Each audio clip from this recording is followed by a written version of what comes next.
Hey, hello guys. This is Ankit Chaudhary and welcome to my YouTube channel and I will mostly welcome you. अब now start करते देखो इससे पहले वाले chapter की अगर मैं बात करूं तो सबसे पहले मैं क्या है यहाँ पे रेड पेन ले लेता हूँ यार। अब मैं अगर बात करूं इससे पहले जो चैप्टर हमने पढ़ा था वो हमने पढ़ा था दोस्तों, क्या पढ़ा था? कारक नाम था उसका। और कारक मैंने क्यों पढ़ाया था आपको? जो चैप्टर नंबर 8 था, मैं आपको बता दूं कि हमने चैप्टर नंबर 8 पे सीधे क्यों पहुंच गए थे। कारण उसका ये है कि दोस्तों चैप्टर नंबर 8 का कुछ हिस्सा इस चैप्टर में समास में आने वाला है और यहाँ से एक दो नंबर का एक दो क्वेश्चंस भी पूछा जाता है, जो आपका डिपेंड करता है कि दो क्वेश्चन 5 नंबर के हैं, कितने नंबर्स के हैं। ठीक है, जैसे कि फॉर एग्जांपल एक क्वेश्चन 2.5 नंबर का होता है तो दो क्वेश्चन आपके 5 नंबर का कंप्लीटली इसको इस चैप्टर से पूछा जाता है। तो हम उस चीज के बारे में स्टडी करेंगे। उससे पहले मैं आपको बता दूं कि इसमें एक तत्पुरुष समास होता है, जो कि आप यहाँ पे देख पा रहे हैं शायद, तत्पुरुष समास। इसमें जो कुछ अगर मैं बात कहूं तो इसमें दोस्तों कुछ टॉपिक आपका जो होगा, कुछ नहीं पूरा का पूरा आपका कारक से रिलेट करेगा ये, इसलिए मैंने आपको कारक पहले पढ़ा दिया था एंड अभी मैं क्या है आपको समास पढ़ाने जा रहा हूं। और ये भी इजी चैप्टर है, लेकिन इसे ये सिंगल वीडियो में we will not be able to complete this whole chapter in a single video, so we will differentiate it in 3 parts. तो पहले पार्ट में हम क्या करेंगे दोस्तों, इसका चैप्टर थ्योरी पढ़ेंगे। दूसरे पार्ट में हम इसके एग्जाम्पल्स करेंगे और तीसरे पार्ट में हम इसका एमसीक्यूज करेंगे। तो इस तरह से 3 वीडियो बनेंगी इसकी हमारी समास की, जो कि 3 घंटे की होंगी लगभग।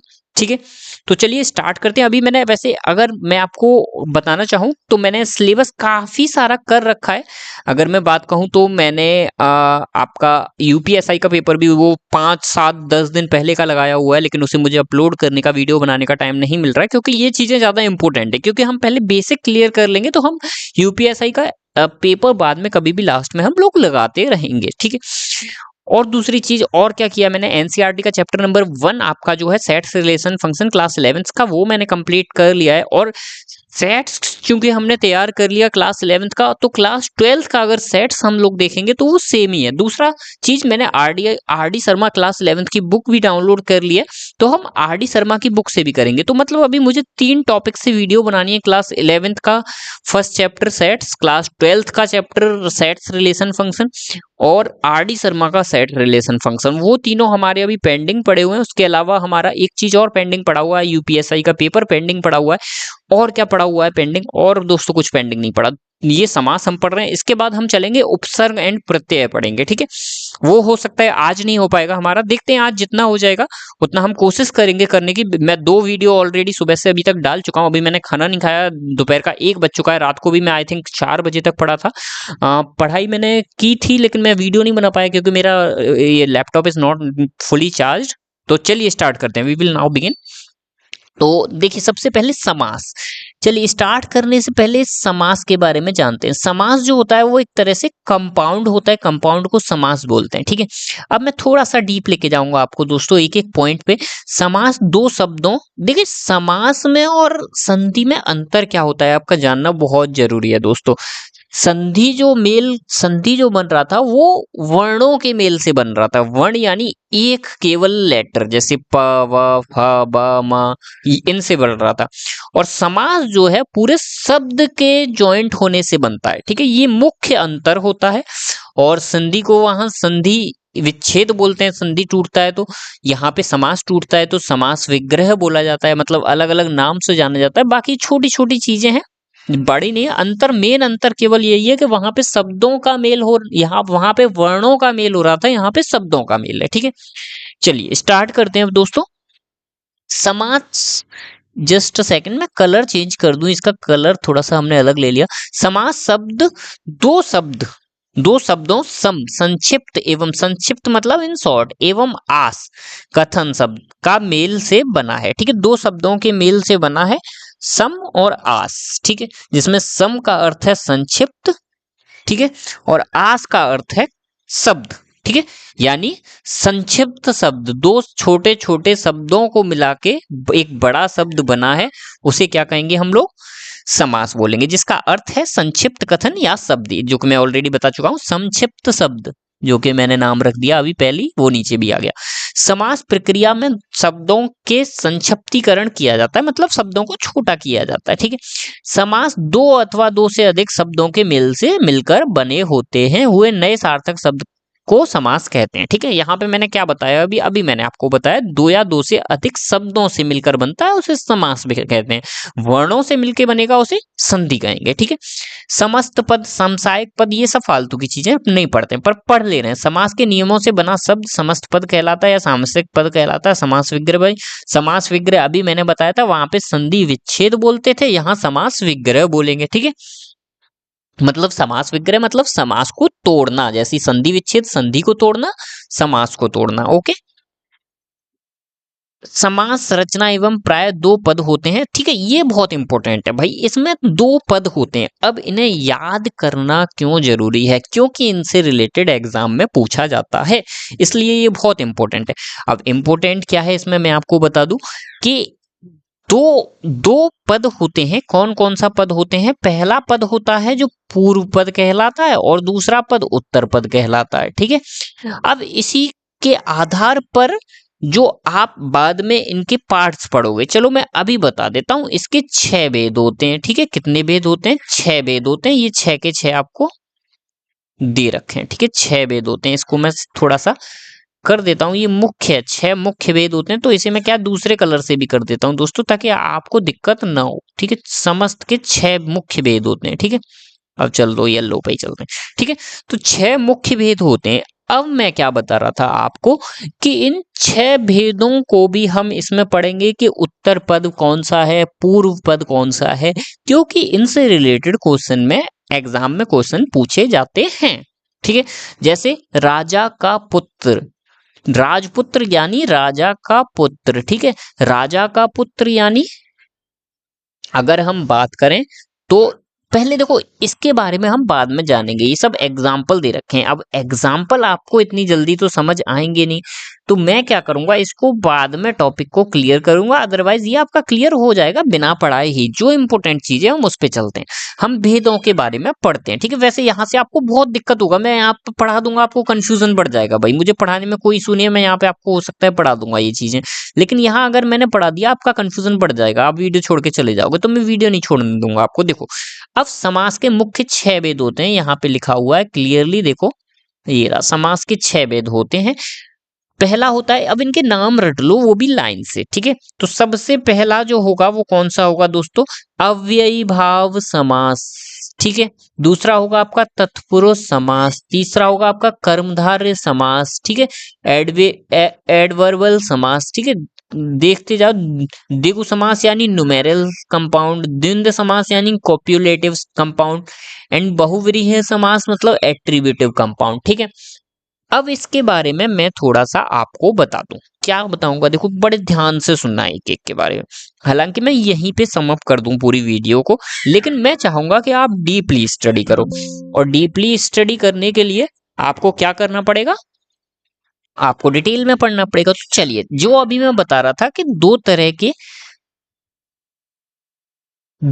के पूर्व पद और उत्तर पद, दो भागों में इन्हें हमने यहाँ पे, जो हम यहाँ पे मैं बता रहा था ना आपको, पूर्व पद और उत्तर पद, जो क्वेश्चन आपका पूछा जाता है, अब मैं उसे आपको यहाँ पढ़ा रहा हूँ कि इनके 6 भेदों को क्या है, पूर्व पद और उत्तर पद के आधार पे इन्होंने क्या कर दिया, बांट दिया। अब कहाँ बांटा भाई? ये बांटा। चलो भाई मैं यहाँ पे आ जाता हूँ।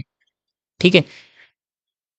अब देखो बड़े ध्यान से आप देखिएगा, जिस जिस जिस शब्द में, जिस जिस भेद में पूर्व पद प्रधान होता है वो अव्ययी भाव समास होता है। जहां भी आपको अव्ययी भाव समास दिखेगा वहां पे पूर्व पद प्रधान होगा आपका, यानी पहला पद प्रधान होगा। ठीक है। पहला पद मतलब समास जब भी हम तोड़ते हैं तो दो शब्द बनते हैं, एक पहला शब्द बनता है, एक दूसरा शब्द बनता है, दो शब्द बनते हैं, दो शब्दों को जोड़ के, दो या दो से अधिक शब्दों को जोड़ के समास बन रहा था। अब जब आप तोड़ दोगे तो फिर से दो शब्द बनेंगे। जैसे फॉर एग्जाम्पल ये एक पहला शब्द बना, ये दूसरा शब्द बना, हर चीज में ये पहला शब्द बना, ये दूसरा शब्द बना। समास के हर शब्द में क्या बनेंगे आपके दो दो शब्द बनेंगे।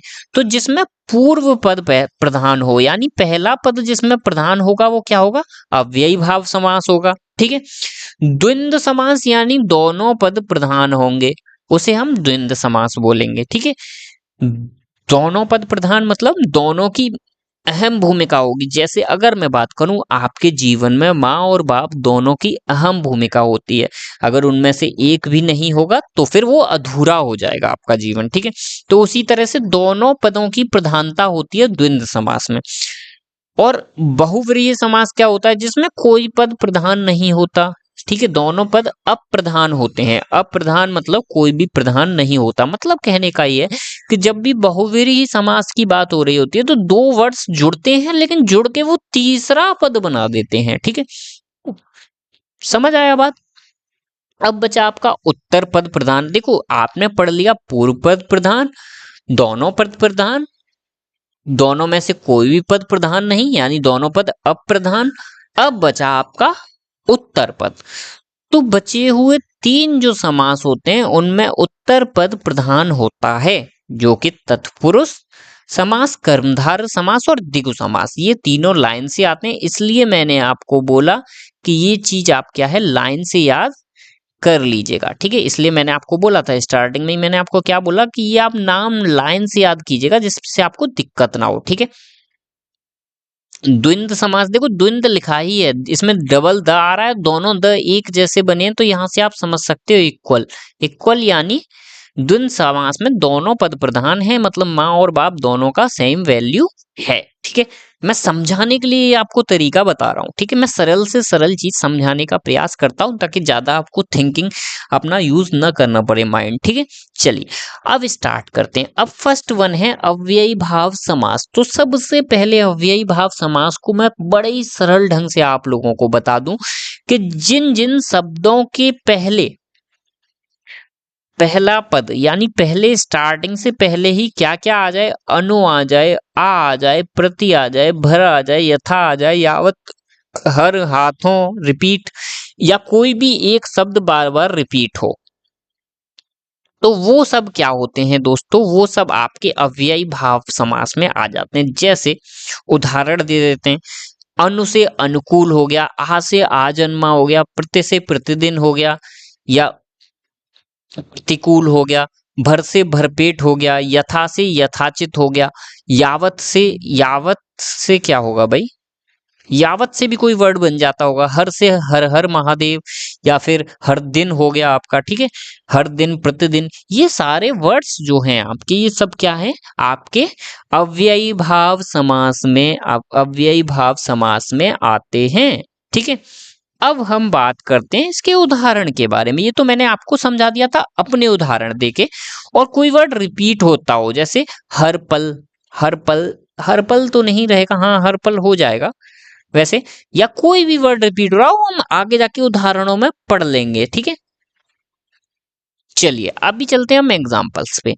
तो पहला है आपका प्रतिदिन, आगे आपका प्रति आ गया, आ जन्मा आगे आ गया, यथा संभव यथा आ गया, अनुरूप अनु आ गया, भरपेट भर आ गया, प्रतिकूल प्रति आ गया, हाथों हाथ, हाथों हाथ, दोनों वर्ड सेम है। ठीक है, मैं यहाँ पे इस हाथों हाथ को हटा के मैं क्या कर देता हूँ, मैं रिपीट ही लिखा रहने देता हूँ कि जहां पे वर्ड क्या है रिपीट हो रहा हो। ठीक है, वर्ड रिपीट हो रहा हो यानी शब्द का रिपीटिशन हो रहा हो। ठीक है,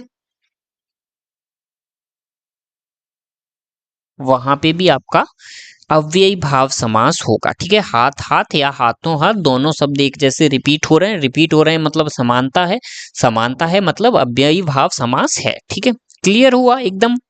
अब इसमें कोई डाउट आपको, ये सब आप लर्न कर लेना, अनु, आ, प्रति, भर, यथा, यावत, हर, ये सारे आप वर्ड रिपीट याद कर लोगे ना, तो आपका ये टॉपिक, पहला टॉपिक आपका क्लियर हो जाएगा दोस्तों। ठीक है, अब मैं आ जाता हूं इसी के साथ दोस्तों दूसरे टॉपिक पे। तो दूसरा टॉपिक में देखो, अब मैंने जैसा कि आपको समझे यहाँ पे समझाने के लिए मैं तत्पुरुष, कर्मधारय और द्विगु समास सबसे बाद में लिया था, तो मैं अभी भी ये सब सबसे बाद में लूंगा। अब मैं जाता हूँ सीधे द्वंद्व समास, 5वें नंबर पे जाऊंगा मैं, एक के बाद सीधे 5वें नंबर पे जाऊंगा द्वंद्व समास। द्वंद्व समास में मैंने आपको क्या बताया था कि माँ बाप की दोनों की वैल्यू बराबर होती है, मतलब दोनों ही अहम रोल प्ले करते हैं। क्या अहम रोल प्ले करते हैं। ठीक है, तो ये आ गया आपका द्वंद्व समास। ठीक है, छोटा सा टॉपिक है, स्टडी करते हैं।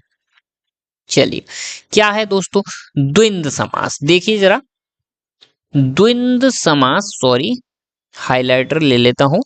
ओके, द्वंद्व समास, जिस समास पद के दोनों पद प्रधान तथा विग्रह करने पर और या अथवा लगता है वह द्वंद्व समास कहलाता है। अभी हमने पढ़ा था दोनों पद प्रधान होते हैं, माँ बाप दोनों बराबर होते हैं। ठीक है, तो वहां पे आपका द्वंद्व समास होगा। जैसे यहाँ माँ बाप की बात नहीं हो रही, लेकिन दोनों पदों का उतना ही रोल होता है जितना पहले पद का रोल होगा उतना ही दूसरे पद का होगा। ठीक है, जैसे नदी नाले, नदी और नाले हो गया। ठीक है, नदी नाले, पाप और पुण्य, सुख और दुख, गुण और दोष, अपोजिट भी हो सकते हैं। जैसे यहाँ पे क्या है, पाप का पुण्य, सुख का दुख, गुण का दोष, देश का विदेश, ऊंच का नीच, आगे का पीछे, राजा का प्रजा।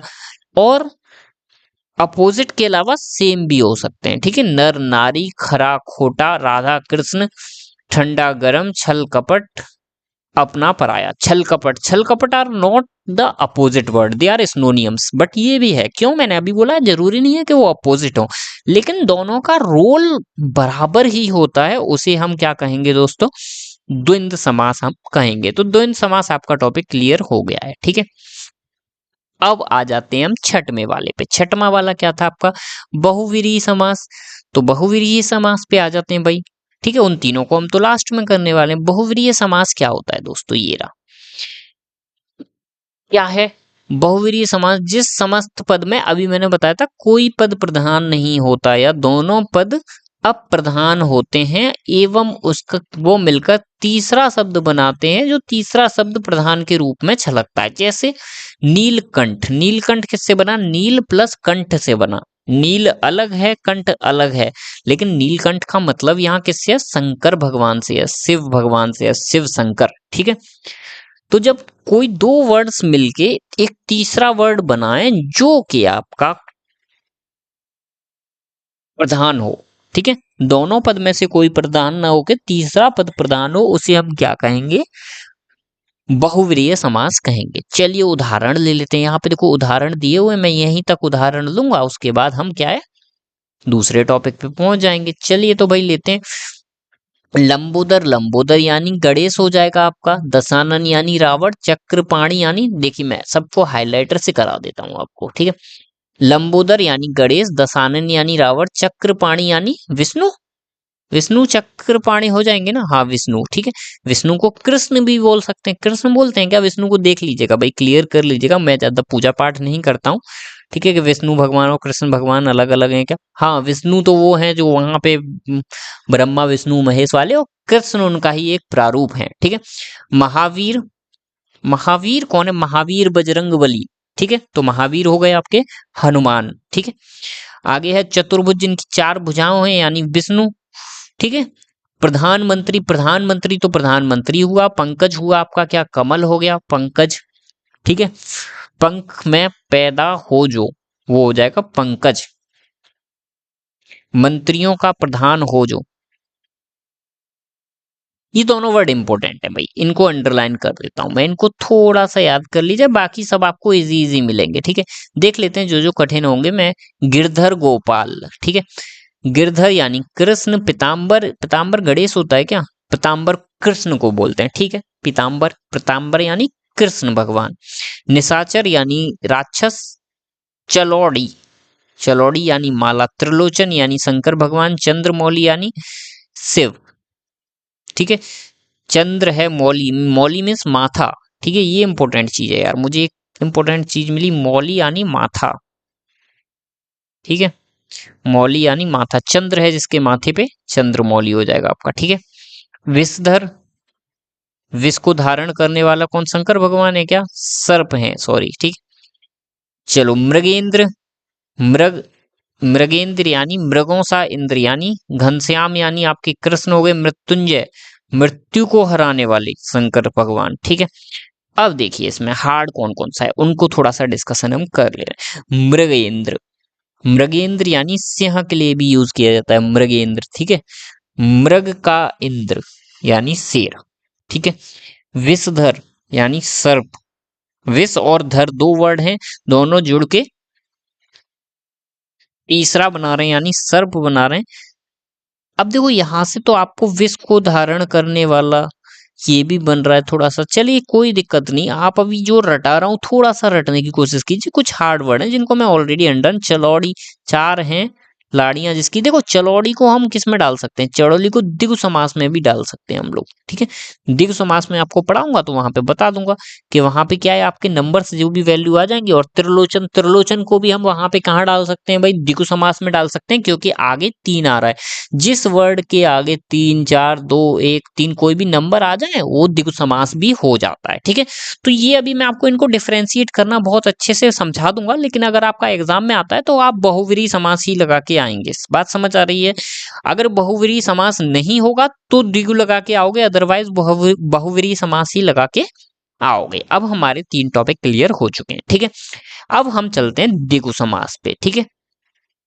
तो द्विगु समास क्या होता है भाई, 4 नंबर। चलो भाई द्विगु समास ये रहा, नीचे होगा ये रहा द्विगु समास, ठीक है। तो द्विगु समास क्या होता है, जिस समास में समस्त पद पूर्व पद संख्यावाचक विशेषण हो वह ये तीनों के तीनों समास हमने बचे हुए कौन से पढ़े थे, जिसमें कौन सा पद प्रधान हो, उत्तर पद प्रधान हो, ठीक है। इनमें उत्तर पद प्रधान होता है और पूर्व पद जो होता है वो आपका क्या होता है, संख्यावाचक होता है। मैं अंडरलाइन करता हूं फिर से, पूर्व पद संख्यावाचक होता है, जैसे जो कि मैंने अभी बताया था 1, 2, 3, 4 कुछ भी आएगा, ठीक है।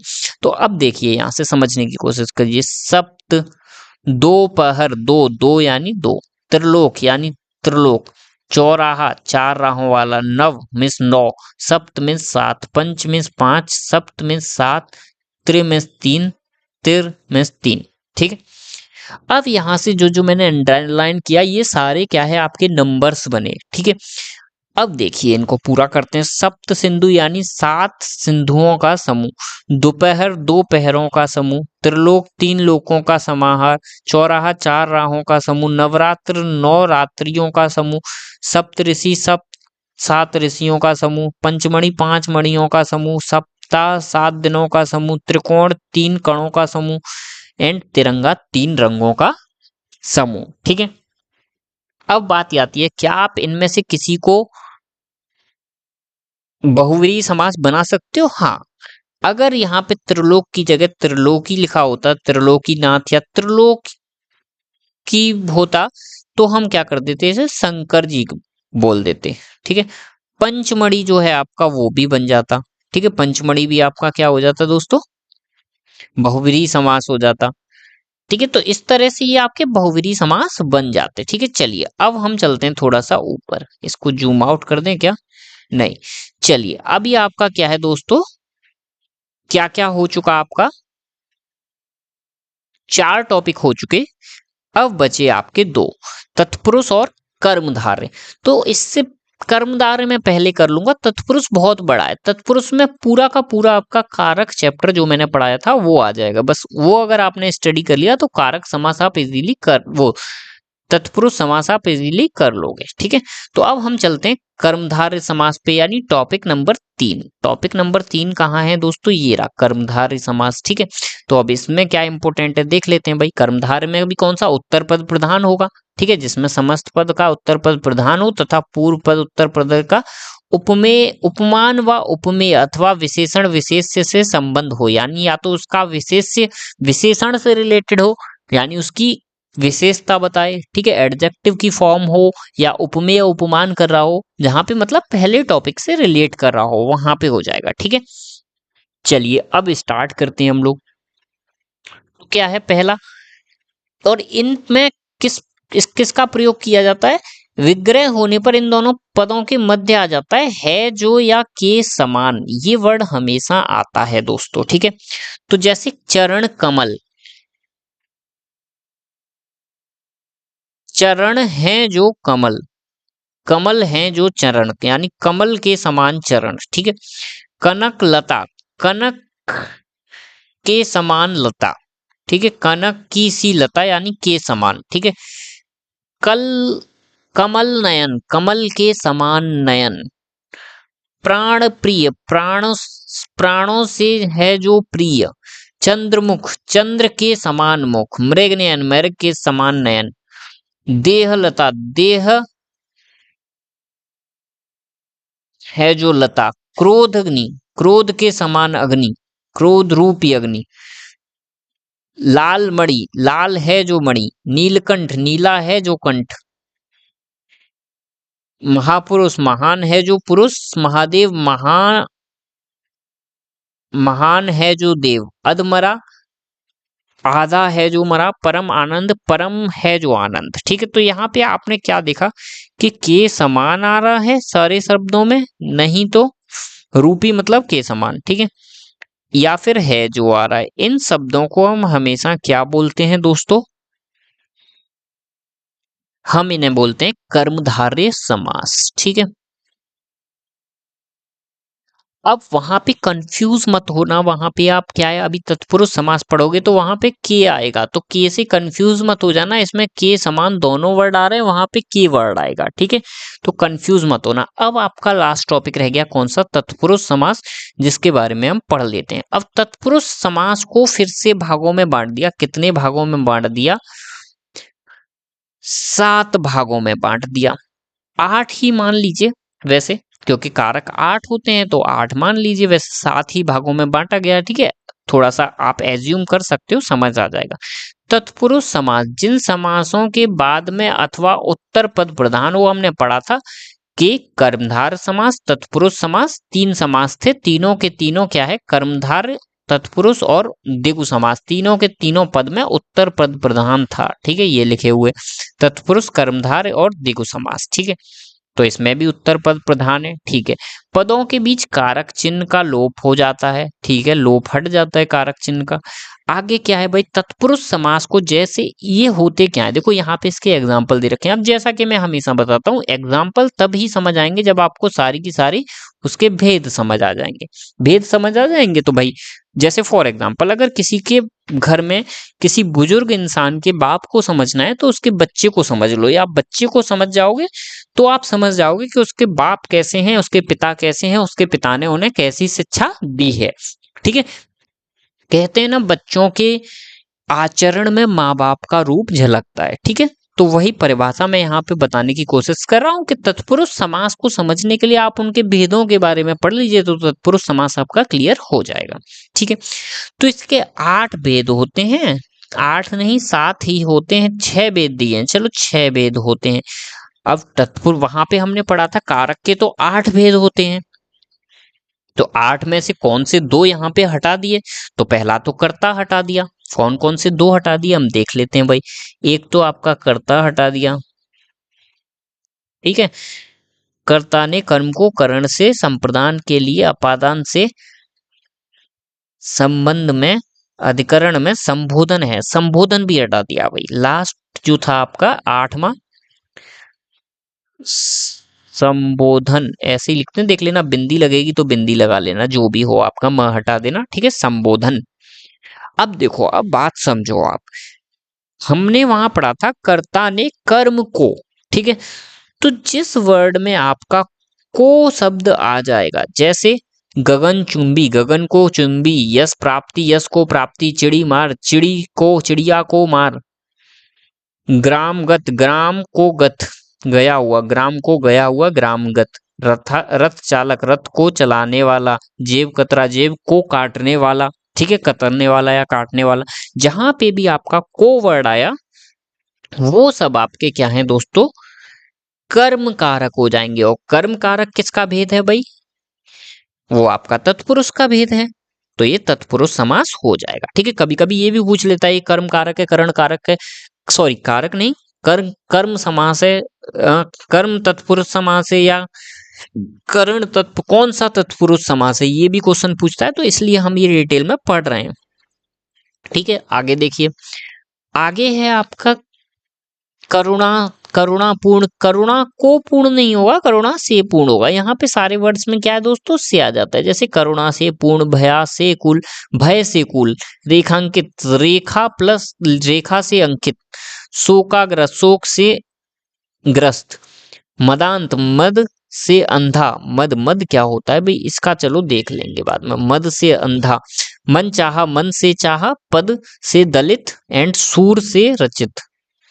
ठीक है, सूर द्वारा रचित या सूर से रचित, से या कर्ता ने कर्म को करण से या के द्वारा भी आ जाता है। करण में क्या क्या आता है, से और के द्वारा भी आ जाता है। ठीक है, अब क्या है आगे, संप्रदान के लिए या संप्रदान का या के लिए। ठीक है, दो आते हैं।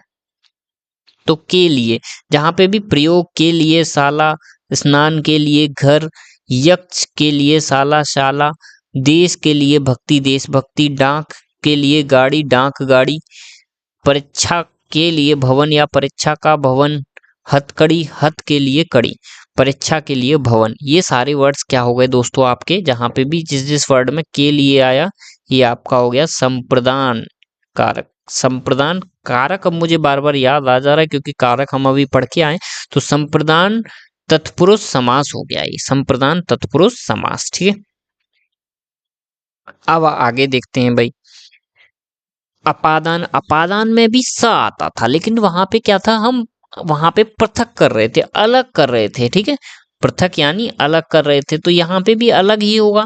जैसे धन से हीन, मतलब जिसके पास धन ना हो, पथ से भ्रष्ट, जिसका पथ ना हो, पथ से भ्रष्ट हो चुका हो, पद से युक्त पदायुक्त, धन से हीन, पद से भ्रष्ट, यहाँ पे से का प्रयोग हो रहा है। मैं आपको पढ़ के बता देता हूं, पथ से भ्रष्ट, पद से युक्त, देश से निकाला, ऋण से मुक्त, गुण से हीन, पाप से मुक्त एंड जल से हीन। सब में क्या है, उसका अलगाव हो रहा है और उसके कमी महसूस कर रहा है वो सेंटेंस। ठीक है, ये सेंटेंस जो है आपका, ये कमी महसूस कर रहा है, किसी चीज के होने की कमी।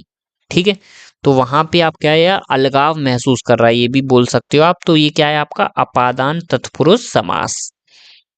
अब बचे आपके कितने, दो समास बचे बस। हमने कितने पढ़ लिए भाई, चार पढ़ लिए, दो रह गए, छह हो जाएंगे। दो तो इन्होंने निकाल ही दिए, एक तो पहला कर्ता निकाल दिया, एक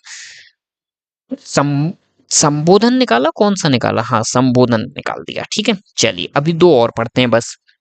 संबंध तत्पुरुष समास। संबंध का की के ताती ते ये सारे वर्ड आ रहे थे, ये देखो यहाँ लिखे हुए हैं का की के। ठीक है, जैसे राजपुत्र यानी राजा का पुत्र, राज राजज्ञा राजा की आज्ञा, पराधीन पर से अधीन, पर से अधीन भाई ये इंपॉर्टेंट है बहुत। देखो इसमें पता भी नहीं चलता है, पराधीन पर के अधीन, पर से अधीन नहीं, पर के अधीन। ठीक है, चलो राजकुमार राजा का कुमार। ठीक है, ये तो इजी है। देश की रक्षा, देश रक्षा, शिव का आलय। ठीक है, कहा गया ग्रह का स्वामी, ग्रह स्वामी, विद्या का सागर, विद्या सागर। ठीक है, ये इजी है। अब लास्ट है आपका मैं और पर, जो अधिकरण तत्पुरुष समास में आ रहा था वहां, यहाँ अधिकरण समास में वहां पे आ रहा था, यहाँ अधिकरण तत्पुरुष समास में आ रहा है। ठीक है, वहां अधिकरण कारक में आ रहा था। तो शोक मग्न, शोक में मग्न, शोक से मग्न नहीं होता, शोक में मग्न होता है। बहुत इंपॉर्टेंट है भाई। मेरी कुछ चीजें दिमाग में गलत हैं, पता नहीं कैसे जो बोलते हैं वो चीजें आ जाती हैं, तो उनको मैं अंडरलाइन कर देता हूं। तो शोक मग्न यानी शोक में मग्न, पुरुषोत्तम पुरुषों में उत्तम, आप बीती आप पर बीती, मैं और पर दोनों होते हैं। गृह प्रवेश, गृह में प्रवेश, लोकप्रिय, लोक में प्रिय होता है, लोक से प्रिय नहीं होता, मैं से लोक से प्रिय लगा आता अगर ये आता तो। ठीक है, धर्मवीर, धर्म से वीर, धर्म से वीर नहीं होता, धर्म में वीर होता है, सॉरी ये सारे मुझे गलत याद हैं। ठीक है, धर्म में वीर, कला श्रेष्ठ, कला में श्रेष्ठ, मैं और से में मुझे बहुत कंफ्यूजन है। चलो कला से, कला में श्रेष्ठ, एंड आनंद में मग्न, आनंद से मग्न। भाई से और मैं में मेरा काफी कंफ्यूजन है, मेरी हिंदी थोड़ा सा बिगड़ी हुई है, तो से और मैं में मुझे हद से ज्यादा दिक्कत है, but it will make it clear to me. मैंने दो चार बार और भी पढ़ूंगा, मैं को थोड़ा सा मुझे पढ़ना पड़ेगा कि मैं का प्रयोग कहाँ कहाँ किया जाता है, क्योंकि आनंद से मग्न बोल देते हैं ना कि ये बच्चा तो आनंद से मग्न है, आनंद में मग्न है। हाँ एग्जैक्ट सेंटेंस में मग्न है, आनंद अपने आनंद में मग्न रहता है, अपनी कला में श्रेष्ठ है, अपनी कला से श्रेष्ठ नहीं है, कला में श्रेष्ठ है। ठीक है भाई, एकदम क्लियर हो चुका है, धर्म में वीर। ठीक है, चल तो इस तरह से दोस्तों आपका ये तत्पुरुष समास भी आपका फिनिश हो चुका है। अब क्या है आपका ये आगे कुछ टॉपिक दे रखा है, देखो इससे एक रिलेटेड क्वेश्चन आया था। तत्पुरुष समास का अभियुक्त भेदों के अलावा कुछ अन्य भेद भी हैं, जैसे जिनमें प्रमुख है नज्ञ समास, नय समास, नए समास, नज्ञ समास क्या लिखा हुआ है ये पता नहीं, या नए समास। ठीक है, जिस समास का पूर्व पद में निषेध सूचक नरात्मक हो, अन्न अन्न ये सारे वर्ड आ जाएं, आधे लगे हों, जैसे अधर्म। देखो हमने आजन्मा वगैरह वहां पढ़ा था, तो वहां पे तो हम भाई अव्ययी भाव समास लगा रहे थे, लेकिन कभी कभी आपको कंफ्यूज करने के लिए वो क्या दे देगा, वो आपको इस टाइप के भी दे देगा और नए समास भी दे देगा। ठीक है, नज्ञ समास जो भी है ये लिखा हुआ, पढ़ लेंगे इसे क्या होता है भाई, मैं यूट्यूब पे थोड़ा गूगल ट्रांसलेट पे चेक कर लूंगा। अधर्म, न धर्म, अनिष्ट, अनावश्यक, भाई मैं अगर इसे टॉपिक को पढ़ता तो मैं इसे अव्ययी भाव समास में ही लगा जाता, क्योंकि इस सबके पहले क्या है, आ है, और आजन्मा, आधर्म, ये सब मैं उसमें लगा था। लेकिन अभी हमें क्लियर हो गया है कि क्या है, निषेधवाचक हो। ठीक है, यानी निगेटिव वर्ड बना दे उसे। ठीक है, उसे हम क्या कहेंगे, नए समास। चलो अभी आगे देखते हैं। अभी क्या है, कर्मधारय और बहुव्रीहि में अंतर, क्या अंतर पढ़ लें हम। हाँ, अंतर पढ़ लेते हैं, क्योंकि नेक्स्ट टॉपिक जो होने वाला है उसमें एग्जाम्पल बहुत आ जाएंगे आपके, इसलिए मैं यहीं पे बता दे रहा हूँ। देखो अब यहाँ पे इसको मैं शॉर्ट में खत्म करूंगा बहुत जल्दी से, क्या फिनिश करूंगा, देखो समझो। कर्मधार समास और बहुव्रीहि समास में अंतर। ठीक है, कर्मधार जैसे नीलकंठ, नीला है जो कंठ, कर्मधार भी होगा, और नीलकंठ यानी शंकर भगवान, यानी ये क्या है, शिव शंकर, यानी बहुव्रीहि समास भी होता है। लेकिन अगर एग्जाम में आता है तो आप मे, मेजोरिटी किसको दोगे, वो आप बहुव्रीहि समास को दोगे। अगर बहुव्रीहि समास है तो बहुव्रीहि पे टिक करोगे, नहीं है तो आप क्या है, कर्मधार पे भी टिक कर दोगे। ठीक है, दूसरा अगर मैं बात करूं, लंबोदर, तो लंबोदर क्या है भाई, गणेश भगवान को भी बोलते हैं, और लंबा है जिसका उदर, जिसका पेट लंबा है। ठीक है, उस तरह से भी हो जाएगा ये। ऐसे ही चतुर्भुज, चतुर यानी चार, और चतुर्भुज गणेश को भी बोलते हैं। पंचवटी यानी पांच। ठीक है, द्विगु समास भी हो जाएगा। पंचवटी बहुव्रीहि समास में भी आता है। दशानन यानी रावण, और दशानन 10 हैं भुजाएं जिसकी, यानी द्विगु समास में भी आ जाएगा। ठीक है, तो यहाँ पे आपको देख लेना है, पहले बहुव्रीहि समास अगर ऑप्शन में होगा तो बहुव्रीहि समास लगाओगे, अदरवाइज आप द्विगु समास भी लगाओगे इनमें। ठीक है, चलिए यहाँ पे और भी दे रखे हैं आपके, ये ना पढ़ लीजिएगा। ठीक है, बाकी यहाँ पे ये तो हमने ही पढ़ ली। देखो यहाँ पे क्या है इंपॉर्टेंट, जो मैंने आपको स्टार्टिंग में बता दिया था, संधि और समास में अंतर क्या होता है। संधि वर्णों के मेल से बनता है, मैं ऑलरेडी आपको बता चुका हूँ, संधि वर्णों के मेल से बनता है, समास शब्दों के मेल से बनता है।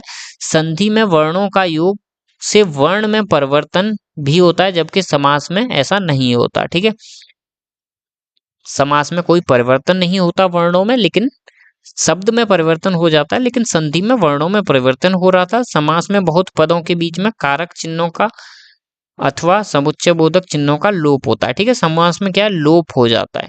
ठीक है,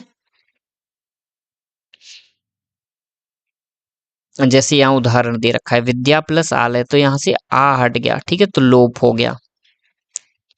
राजा, सॉरी यहाँ पे लोप नहीं हुआ, ये आ की मात्रा यहाँ आ गई, विद्या पे आ गई, लेकिन राजा का पुत्र यहाँ का लोप हो गया, तो पूरा वर्ड ही हट गया। ठीक है, एंड संधि के तोड़ने को संधि विच्छेद कहते हैं, समास को समास विग्रह कहते हैं। ठीक है, इस तरह से दोस्तों ये आपका टॉपिक फिनिश हो चुका है। यहाँ से आपके कुछ एग्जांपल्स हैं, जो लगभग आपके 100-150 एग्जांपल होंगे, जो मैं आपका नेक्स्ट वीडियो में करा दूंगा, और उसके बाद हम अनसॉल्व क्वेश्चन करेंगे, यानी ऑब्जेक्टिव क्वेश्चंस भी लगाएंगे इसके। ठीक है, तो अब मैं ये वीडियो फिनिश करता हूँ दोस्तों, आपका चैप्टर फिनिश हो चुका है, और मैं देखूंगा, अब इसे कंटिन्यू नहीं करूंगा, मैं 2-4 दिन का गैप दूंगा, ताकि मेरा दिमाग भी थोड़ा सा हल्का पड़ जाए और मैं चीजों को भूलने लग जाऊं। जब मैं चीजों को भूलूंगा तब मैं इन चीजों को फिर से रिवीजन करूंगा, मतलब मैं इसकी हो सकता है वीडियो 4 दिन या 2 दिन बाद बनाऊं।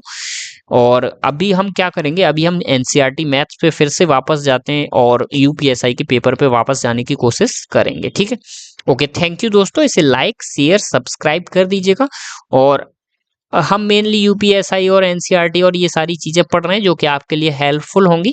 और विश्वास मानिए आपका एग्जाम निकलेगा, जब मेरा निकलेगा तो आपका भी निकलेगा, क्योंकि मैं जो पढ़ रहा हूँ मेरा तो निकलना संभव ही है भाई। अगर नहीं निकला तो बहुत ही मतलब बिल्कुल अजीब बात मानिए कि भाई इतना पढ़ने के बाद भी नहीं निकल रहा, तो भाग्य ही खराब बोल सकते हैं। अदरवाइज एग्जाम क्लियर होना बहुत आसान है। तो चलिए, थैंक यू दोस्तों, सब्सक्राइब शेयर लाइक कर दीजिएगा। ये मेरा चैनल है एग्जाम स्टडी के नाम से, ये आप देख ही पा रहे होंगे यहाँ पे। ठीक है, यहाँ पे 50-52 वीडियो डल चुकी हैं। सब्सक्राइबर अभी नहीं, वो 2 सब्सक्राइबर आज ही आज बढ़ चुके हैं दोस्तों, देखिए 12 हो चुके हैं जबकि 10 थे।